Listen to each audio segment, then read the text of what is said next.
You know, 75 being delayed for like roughly 4 months due to its OST taking a whole 37 years to complete. I thought it'd be neat if I made a video ranking every single song in Block Tales from worst to best. I want to say before I begin, I'm only ranking songs in the official playlist, which unfortunately means no space battle, but I'll say if it was ranked, it'd probably be in the low 40s to like the high 30s, somewhere in that ballpark. Also, due to there being 75 entries, I'll be going through most of the lower rank ones super quickly. As the ranking goes on, though, I'll have more and more to say, generally speaking. Some songs, regardless of how far they are, I will probably not have that much to say, though, because some of these ranks, like, what can I even really say about them? Anyways, subscribe for horribly infrequent, debatably medium quality Roblox videos. Wait, I feel like I've heard that quote before. I feel like the media to it is probably lost, though. And last, hopefully obviously, are both Icy Caves and Normal Caves, both for being kind of more ambient tracks, but even then, these kind of just suck to listen to, for lack of better terms. These two songs and the three that are in D tier are the only songs in Block Tales I would just not listen to outside of the game for any reason. Anthill might be the most passable, yeah, this works for not being a placeholder track in the entire Block Tales OST, and it just barely escapes ambient spirit where the cave tracks reside. And honestly, that sentiment can apply to all of these D tier tracks, to be honest. Moving on. Hey Jimmy, give me a song of nothing. Nothing?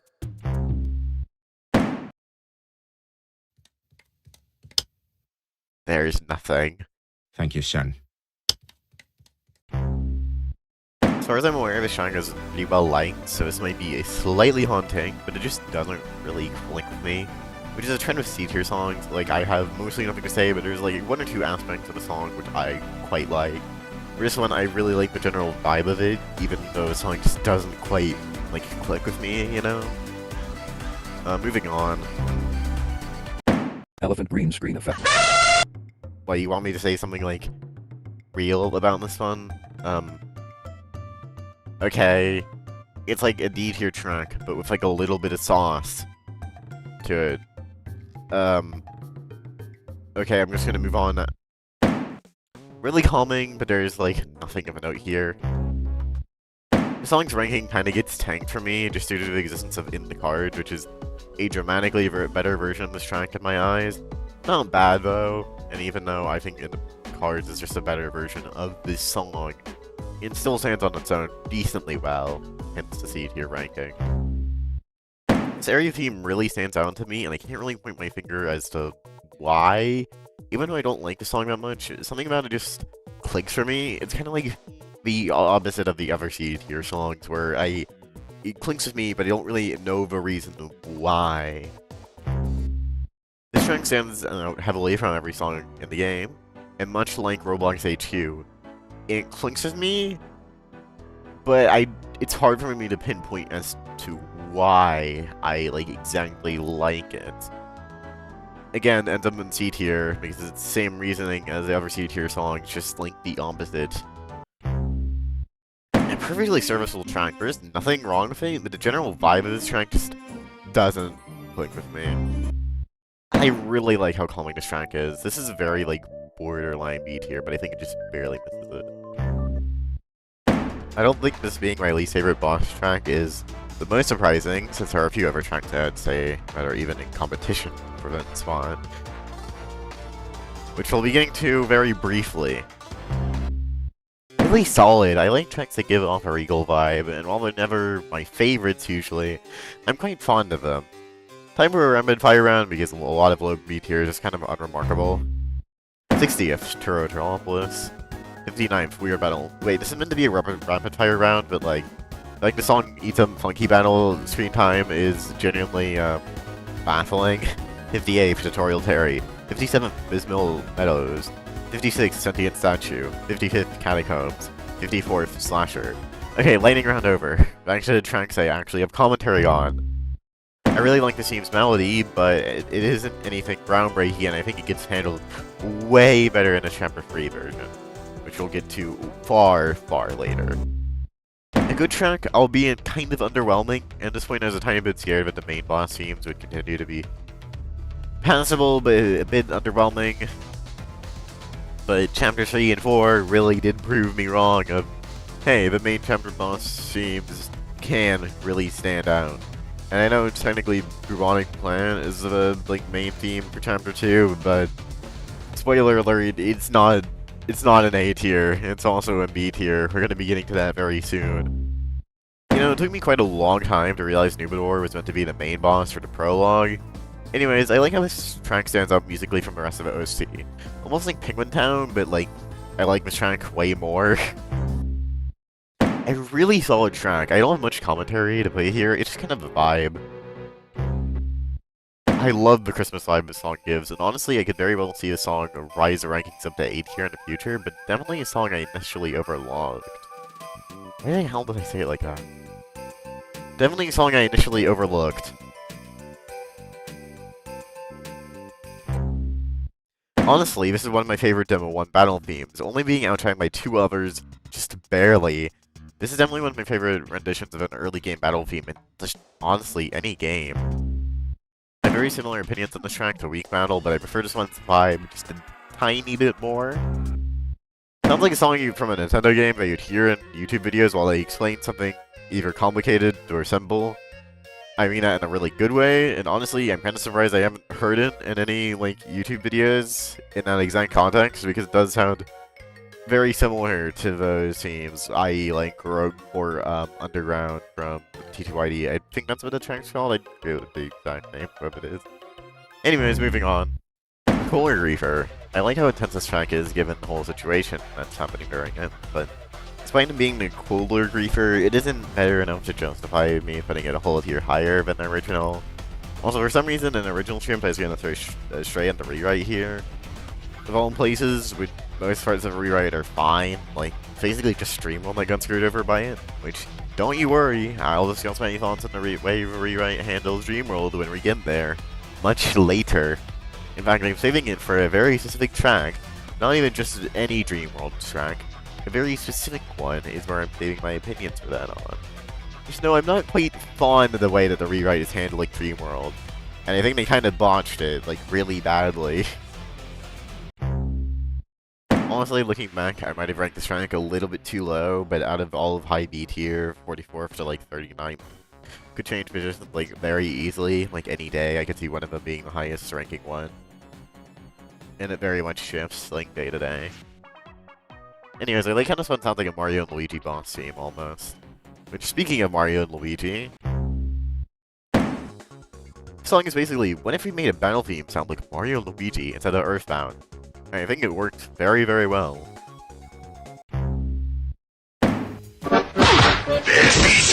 I don't really much to say on Pirate Camp. I mean, you can kind of gather my opinions on it by it being high B tier.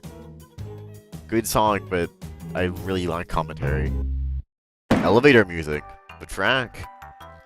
I don't really know what else you want me to say. It's okay, it sounds like elevator music, and it's well composed. That's really all I can say on this one. This track and area by extension, I think serve the job of a calm before the storm, that is, well, the rest of the chapter, very well. Also, obligatory mention of the fact that there's a Friend Inside Me reference in this area. But I'm pretty sure it's getting removed in the re-eye for some reason. I might be wrong on that, though. The newest track, normally, god, this script is old. We've gone in for Block Tales, and honestly, I'm mixed on it. A slower battle theme is super interesting. This track could very easily be bumped up to A tier, but that'll mostly be dependent on how I feel about the track after hearing just how it's used in-game. Here we are, A tier. This is when the track's starting to get really good in my opinion. Even though I like Scorched Dunes as a song, more just being a weaker version of a really good song still makes you damn good in my opinion. I especially like the beat jump in this version around 45 seconds in. Call me crazy for putting this track so high if you want to, but I genuinely really like the sound of this one. I like how it sounds a little bit off considering the whole, inside your mind thing. I'm Winggaster, the Royal Science. Honestly, when I heard this track after playing Demo 1 and seeing what Demo 2 teasers we had, I was super excited considering just how good this track is. Element's chill vibe. It's a shame that it's only contained to one room. While the start isn't anything crazy, I really like the beat trump of the song about 48 seconds in, and that is enough to justify me putting it this high. This track is great, and one of my favorite bass area themes. I really like how it handles the whole desert vibe of the chapter. My favorite part is about 40 seconds in to about 1 minute and 2 seconds in, roughly. Even if this is the weakest of the 3 end chapter themes, it doesn't mean this is a bad track. It's still really good. However, I feel like Redemption and Remorse outshine it by so much, it's hard for me to rank it any higher than low A tier. You and I have to make an incredibly hype track for a whole one room that most players won't ever enter because I'm bored. Anyways, this track is really damn good. I don't have anything else to say about it, really. This track really has no right to be as high as it is, but you gotta understand, it's really good. And also, I found this track a little bit funny in my first playthroughs, if I recall correctly. I killed the turnkey before he get a chance to use its gun. But I did hear the part where the song where it just kind of started to go crazy. So I was like, why the hell did they give the turkey such a hype song? Which I found mildly amusing. Moving on. Bug Roads 2, but slightly worse, in my opinion. I really like the guitar at 30 seconds in to about a minute into the track. The track is so funky and it's really a jam. I think it'd be incredibly hard to improve upon the song, even if you tried. Despite it only being like a middling A tier, I still think it's a song, but you can't really do much to make it sound better. It's just kind of a testament to how good the songs are starting to get here. When I first heard the song, when I was playing Blongtails, I knew I was in for a really solid OST. This is a really great starting town theme, and I think Realable did an incredible job with it. Definitely one of my favorite tracks from them. The song is really good, and I don't know why so much effort was put into a song that appears in literally one room again. But hey, it sounds really good. Also, I think the fact that there's an NPC named Cecil in this room, I think is mildly amusing. Sounds right out of Paper Mario, and I mean that in the best way possible. Like, you could just strum the song in Chapter 3 of Paper Mario 64, and I don't think anyone would bat an eye. Weirdly, this is the only track in the game that's technically different in the endgame version. It only really changes the intro. I think it sounds noticeably better. Here, take a listen.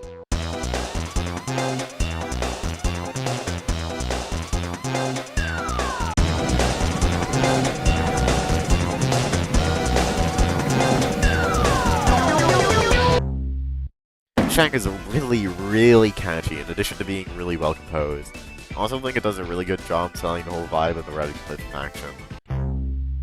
Bioorg, I think that's how you pronounce their name, did an incredible job with this track. I think it serves its charm as a kind of mysterious / foreboding track very well.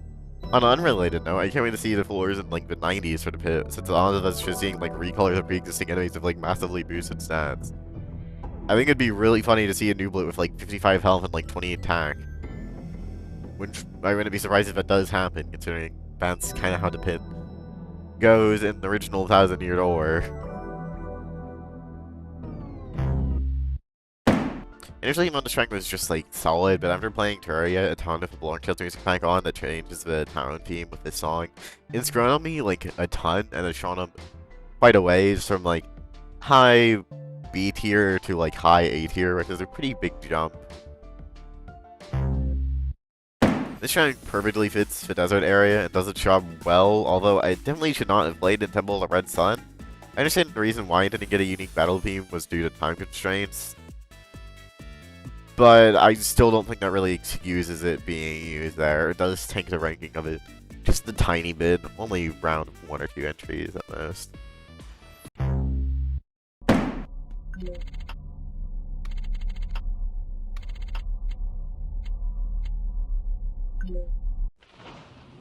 This song, in my opinion, serves as a great introduction to the emotions. I think it's neat how this one isn't nearly as serious as the other 3 emotions. I mean, I don't think I could take a guy saying dollar dollar bill as the most seriously. Greed is very much the most, like, I don't know how to phrase it, I guess whimsical of the 3 emotions, for lack of better terminology. I really like the tone of this one. It sounds so goofy and unserious, much like Greed. I love it. It definitely fits the genie's character. Also, I know this is based on the music, but I really like the genie's attack, and I think it's really creative the way they handle it. Honestly, this one's bounces back and forth between top of A tier and bottom of S tier a lot, so if I do an updated video going over my ranking with Chapter 5 drums on just the songs in said chapter, I wouldn't be shocked if this one gets bumped up to ends. First real example of the song is probably way too high, but I like it and it's my tier list, so I mean, if you want to give your own opinions, give me comments, and please give me engagement, please, dude, I need it. Anyways, well, short, this track is really good, and for lack of better words, just works really well for the scene it's used, and for all against not scene, I guess arcade minigame thing, whatever you want to call it. This and Remorse, which we'll get to, I think are some of the, I guess, for lack of a better term, beautiful tracks in the game, and truly stand out to me some of the best songs in the game as well. It's a true shame we likely won't be getting any more of these songs. I think it perfectly sells the Chapter 3 end sequence and Chapter 4 end sequence. I do feel like they could have probably just like reworked this motif like a little bit if they wanted to disassociate with Amplifier while still keeping the, like, you know, integrity of the song intact. But I think would have been a good middle ground, but inevitably they're probably just gonna do something completely different, which is fine, I guess. I think this track really made me go, this game will have some truly amazing tracks on it. Since this point, I thought this game would have some really good tracks, but nothing like truly great and spectacular, but really like stands out to me. Definitely one of the weaker Nico Patty tracks though. You can definitely tell that they found their footing a lot more like later on. Definitely one of the best overworld themes. Whenever you think it's done, it just somehow keeps on going and going. I mean that in a good way, not a way where the song drags on for like way longer than it has any right to. Hey Jimmy, give me a song that plays in one room and isn't even particularly story relevant, a theme with everything. Everything? I think that alone explains my opinions on this track.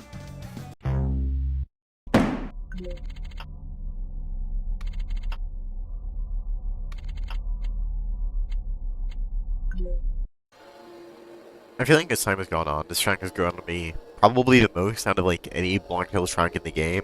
I think it conveys the emotion of fear very well.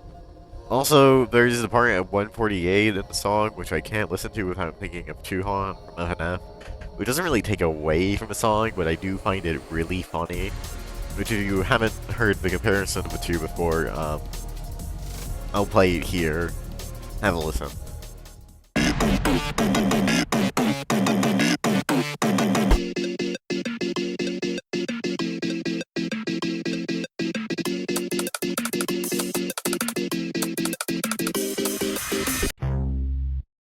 What if you took red and blue theme, made it lock in, and gave it steroids? Well, if you did, you'd more or less get this song. The way this track expands upon red and blue, I think is really good, and it takes what was just a solid song up to genuinely fantastic. Definitely one of the standouts for Chapter 3. Would be the best if there weren't, you know, a whole 3 other songs from that chapter that I think outshine it. The song is definitely zero right to be this high, but damn it, it's my tier list, I can do what I want. This song fits wonderfully for the Dream World sequence, and I think it's the best way you could have handled a Battlefield 4 Dream World that isn't just a heavy feeling of dread. And it's also just a jam. Definitely one of Wheelable's best works for this game. The song is basically like, what if you give a Blowing Tales boss Yarn theme from Terraria Calamity, and it works incredibly well. The vocals here are great. Each part of the instrumental sounds fantastic, the guitars and the drum. Even though I like 8 songs more than this one, I think the song is better made than most of them. Genuinely bravo to the recovery system. I think it would be cool to see them come back to compose a mini boss theme. Even if not a full boss theme, since, quite frankly, this type of music just doesn't seem like it's going to end up being particularly the most fitting for any of the upcoming bosses. Because, okay, just looking ahead, we already know there won't be one for Chapter 5. Chapter 6 will inevitably be a Hatred rematch, which you'll hear my opinions on very soon. Chapter 7 will be in what is more or less the Heavens, and I don't think a metal theme really works for a boss that's more or less in the Heavens. Slash Skylands, whatever you want to call it. And the final boss is probably going to end up being more, like, Deltarune / Earthbound adjacent and more than anything. Still a really good composer though, and I want to see them back at some point in the future demos. Okay, hear me out on this one. I know a lot of people think the song is probably towards the middle of like the general ranking, but in my opinion, this is the second, technically third, but I don't count. This is a proper overworld theme in the entire game. The second one starting at 52 seconds is into the track is one of my favorite parts of any song in the entire OST. Easily, even though the song isn't the most flashy or catchy per se, the song doesn't need that to be incredible, and I think this really shows that. You know, since Candy Fire is gone, justifiably so, this motif is more than likely going to get shot dead, which is kind of unfortunate. In my opinion, this motif does a lot of heavy lifting for the end of chapter sequences for each respective chapter, and the lack of such, even though the sequence is probably getting launched anyway. Also, I just want to take a moment to throw shade at the rewrite while we're here. Like, I think the rewrite is mostly fine, as I said way earlier, but this is an example of the rewrite having questionable writing, in my opinion. There is literally zero reason for Tutorial Terry to just burst into the room out of literally nowhere and teleport Calypso away, when the player can already canonically teleport. That just is like the most, literally why, though, reasoning. Like, we need to get Calypso out of here so it isn't super depressing so she just isn't stuck in the evil kill you room. I know, I was in Tutorial Terry instead of just making it do from the player, because Dreamworld isn't doing anything anyway. It makes sense for the player to solve emotions. There's literally zero good reason for them not to teleport Calypso. Anyways, that's enough throwing shades at the rewrite for now. Very soon, though, you'll get to hear my full thoughts on the way they handle Dreamworld. Very, very soon. Anyways, I think this is the best version of the scene by far, and the guitar is used incredibly well without bonding the star full tone of the track. By far, in a way, the best normal battle theme in the entire game. I feel like it properly sells the vibe of Chapter 5 without any sacrifice to quality whatsoever.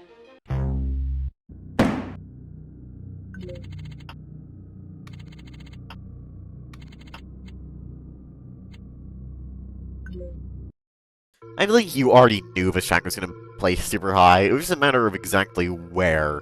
Anyhow, this track is really good, spoiler alert. Its melodies are incredible, and I like the section where the track becomes hopeful before going back to the dread with the guitar added onto it, adding a little bit more to it for a second loop. This track already feels super final boss-like, and with basically making Dreamworld effectively do nothing to the protagonist in the rewrite. I feel like it's crystal clear that we're getting a Hatred rematch in Chapter 6, which personally, I'm fine with, but I feel like they could have made it a bit less obvious Dreamworld is coming back, rather than I'll never moving the part where you actually do anything in Dreamworld. Anyways, I think that making Dreamworld just do nothing was super questionable, because if I were to handle the rewrite, what I would have done for Chapter 3 is I would have entirely just pushed back Dreamworld to Chapter 6. I understand it would kind of spoil it, but okay, you already are spoiling the fact that it's probably coming back in Chapter 6, because yes, let's make the Dreamworld sequence do literally nothing to the protagonist. When we've talking about how Chapter 6 was original, the point where it's meant to show up. And it thematically makes sense to be with the Dark Heart, instead of just pushing it back. Well, I understand you have to compose 4 new boss themes. I think that you could have just made it so the 3 mini-bosses and the main boss for Chapter 3 could have either been based on the original take for Chapter 3, which I think would have been incredibly cool to see, develop. Or you could have made it 3 bosses just based on general horror from around the time frame. Even though I know it technically isn't time accurate, it'd be really funny to see a boss based on 2011X. I think that'd be mildly amusing, even though it doesn't make sense literally at all. I just think that would have been a way better way to handle this area if the rewrite, instead of just Dreamworld means nothing now. It's just such a bad change. Okay, if someone in the comments has access to where they post the rewrite information, which, by the way, is another issue I have with the rewrite. For some reason, they're gatekeeping information on it when people have a lot of criticisms for it. Yes, okay, a lot of people have criticisms for a rewrite because it seems to have flaws. Are we gonna give this information to the public, or are we just gonna gatekeep it in a level 15 plus channel? Yes, let's gatekeep it in a level 15 plus channel. This might be one of the most stupid decisions of all time. Okay, well, Candy Fire is a good person. It was pretty clear that they relied on him to communicate with the community. Because the current dev team, okay, there are either people that just don't communicate for like very valid reasons, or just like can't. Like I feel like the most I've seen from people like communicating with like public is usually from contributors. It's not even like from space. Which is just like, why? Dude, why? Why even gatekeep this information such as literally just hurting the game? Because people could have probably even found in constructive criticism to the rewrite that otherwise wouldn't have happened because the public just doesn't know about the exact changes. Like, who knows? Maybe Dreamworld will be fine. Maybe they walked back on a change. Like, they walked back and putting Kyoko's dialogue in just one random room in Turtleopolis. Or just a normal room of Turtleopolis. I'm not sure which of the two it was. Even though that dialogue is some of the most important in the game. Like, there's so many questionable, like, communication errors that they'd had with this chapter. And then also, not to mention, the music and game development piecing being horrible, which, I mean, like, you heard what I said at the beginning of the video. Demify has been effectively done since, like, January to December. Anyways, hatred, right. The song is fantastic, again. Also, I'm really looking forward to see how that inevitable hatred refight in Chapter 6 is going to play out. You know, I could be very wrong about knowing there's a hatred refight, but if there is, that's just like, okay, the game's shooting itself in the foot because it just killed Dreamworld and there's nothing to compensate for it. Okay, rant session over about the rewrite and why I don't like how it handles Dreamworld. Okay, back to it. I am pretty sure that this is a very, very hot take, but yes, I like Captain Trotter more than the Ancients. Despite how similar the tracks are, and all the things that Ancients has going for it over this one, I think the song is pretty confidently my favorite of the two for two main reasons. Just a better sounding instrumental, especially with just like the general instrumentation of it, and the lack of vocals. All the vocals in the Ancient sound really good, and the Ancients is probably one of the best made songs in the game. Hell, better than Captain Trotter, definitely. I think Captain Trotter handles the same theme in a generally way better way. This track really, really blew me away. And even though there are just quote-unquote a lot of Deltarune Sanctuary-esque songs in Demo 5, at least right now, this track really stands out to me. The mixing is great, the melodies are excellent, easily one of the best songs in the entire game. When I first played Demo 4, my jaw was on the floor just due to how good this song is. The ethereal vibe of this track is incredible, and it does a fantastic job backing its respective area. Even if it's not the most fitting track, although I'd argue it fits perfectly for Red Sun Lake. I think this is the only case in the entire game so far that I wish the song got the Undertale core treatment, where it just doesn't stop, even when in combat. And it's that good. It's like my second favorite song in the entire game. Nico Bani did an amazing job with the song. And my favorite one, which if you've kept track, you already know what it is. By far and none, my favorite song in the entire Blanca's OST. And I wouldn't be shocked if Demo 5 doesn't even give it competition. Although based on the one teaser Nico Patty gave, I think it probably will. Anyways, on to what I like about the song itself. Basically, take the Temple of the Red Sun, make it a battle theme, and give it... Hang on, let me spin a wheel real quick.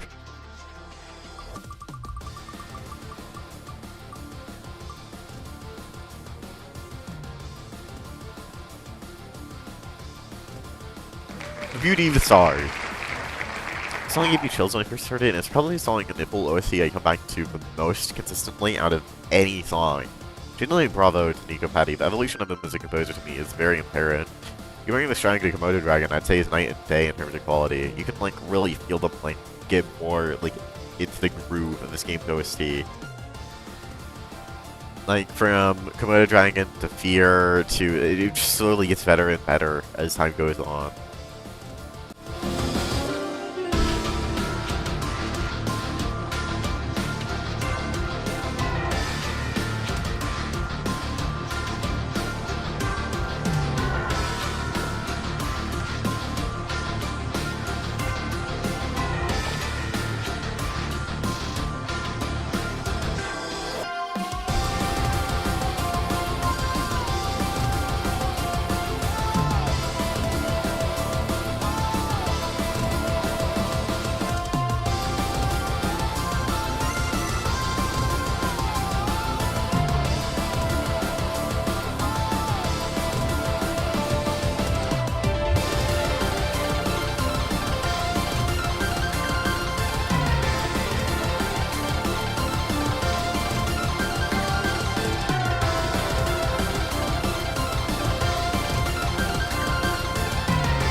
If you've stuck around to the end, I thank you greatly for your time, and I'd be interested to see the few people that did make it here give their opinions on the Blanchez OST. Probably not the full list, but seeing people's like top tens, I think would be pretty neat. Anyways, that's all I really have to say. See ya.